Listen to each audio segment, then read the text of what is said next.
और हमने फिरौन को अपनी सब निशानियां दिखाई, मगर वो तकजीब और इनकार ही करता रहा।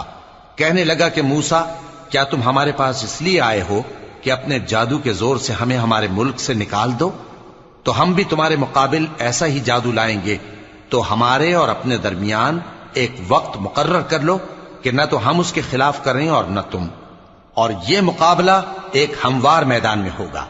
मूसा ने कहा कि आपके लिए यौम जीनत का वादा है और ये कि लोग उस रोज दिन चढ़े इकट्ठे हो जाएं। तो फिरौन लौट गया और अपने सामान जमा करके फिर आया।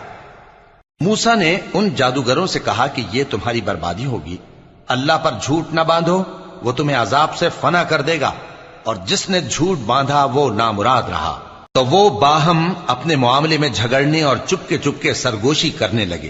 कहने लगे, ये दोनों जादूगर हैं, चाहते हैं कि अपने जादू के जोर से तुमको तुम्हारे मुल्क से